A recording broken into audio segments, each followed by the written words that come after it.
கனவு. இது ஒரு திகில் கதை. ரகு தன் கட்டிலில் அமர்ந்து தூங்கலாமா வேணாமா என்று யோசித்து கொண்டிருந்தான். காரணம், அவன் தூங்க கண் மூடினாலே அவனுக்கு வரும் கனவுதான். தினம் தினம் ஒவ்வொரு பேய் கனவு வரும். இதை பற்றி அவன் அம்மா அப்பாவிடம் பல முறை சொல்லியும் அவர்கள் பெரிதாக எடுத்துக்கொள்ளவே இல்லை.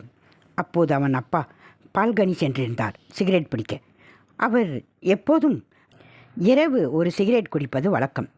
ரகுவும் மெதுவாக படுத்து கண்களை மூடினான். அடுத்த சில நிமிடங்களில் நன்றாக தூங்கிப் போனான். சிறிது நேரத்தில் ரகு மெதுவாக கண் விழித்தான். அவன் ஒரு அடர்ந்த காட்டில் மரத்தின் அடியில் அமர்ந்திருந்தான். அவனுக்கு நன்றாக தெரிந்தது இது கனவுதான் என்று. ஆனால் என்ன செய்வது என்று புரியவில்லை. அப்போது தூரத்தில் ஒரு முதியவர் தெரிய தாத்தா என்று கத்தினான்.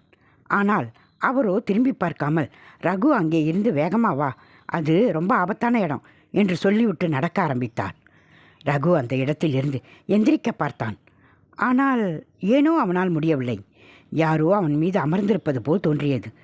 ரகுவுக்கு என்ன செய்வது என்று புரியவில்லை. பல முறை அவன் எந்திரிக்க முயற்சி செய்தான். ஆனால் எந்திரிக்க முடியவில்லை. யாரோ அவனை அழுத்துவது போல அவனுக்கு தோன்றியது. யார்தான் அப்படி எந்திரிக்க விடாமல் செய்கிறார்கள் என்று பார்க்க ரகு மெதுவாக பார்த்தான். ஒரு கொடூரமான முகத்தோடு அவன் தலைக்கு மேல் ஒரு உருவம் தெரிய ரகு பயத்தில் கத்த ஆரம்பித்தான்.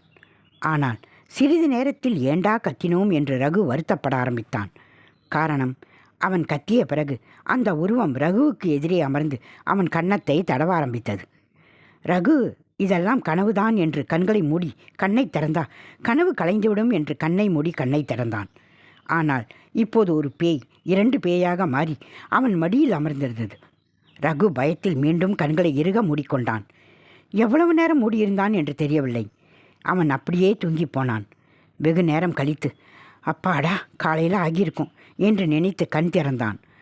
ஆனால் அவன் வீட்டில் இல்லாமல் வேறு ஏதோ ஒரு அறையில் படுத்திருந்தான்.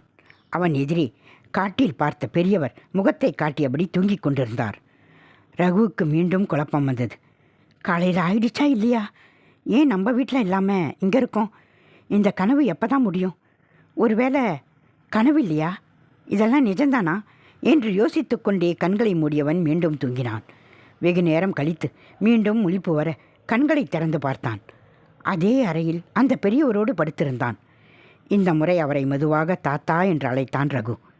அவரிடம் எந்த ஒரு அசைவும் இல்லை. ரகு அவரை அப்படியே பார்த்தபடியே தூங்கினான். பல நேரம் தூங்கிய ஒரு உணர்வு ரகுவுக்கு இந்த முறை சரி, கனவு முடிந்திருக்கும், இந்த முறை தன் அறையில்தான் இருப்போம் என்று நினைத்து கண்களை திறந்தவன் மீண்டும் பயத்தில் கண்களை இறுக மூடிக்கொண்டான். காரணம், அந்த பெரியவர் முகம் எல்லாம் அழுகிய நிலையில் இவனை பார்த்து சிரித்தபடி இவன் அருகில் படுத்திருந்தார். ரகுவுக்கு பயத்தில் பாத்ரூம் வந்தது. ஆனால் கண்களை திறந்தால் என்ன நடக்குமோ என்று பயத்தில் கண்களை திறக்காமல் படுத்திருந்தான்.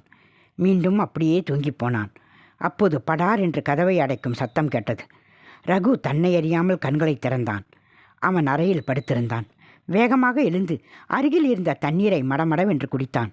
அப்பாடா, ஒரு வழியாக காலையில் ஆயிடுச்சு என்று நிம்மதி பெருமூச்சு விட்டான். அப்போது என்னடா எழுந்திரிச்சு உட்காந்துருக்க என்று அவன் அப்பா கேட்டார். நீங்கள் என்ன பண்ணுறீங்க?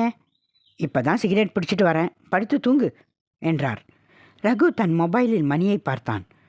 அவன் படுத்து 10 நிமிஷம்தான் ஆகியிருந்தது. என்னது, நான் மறுபடியும் தூங்கணுமா? அப்போ என்று சோகமாக கேட்டான் ரகு.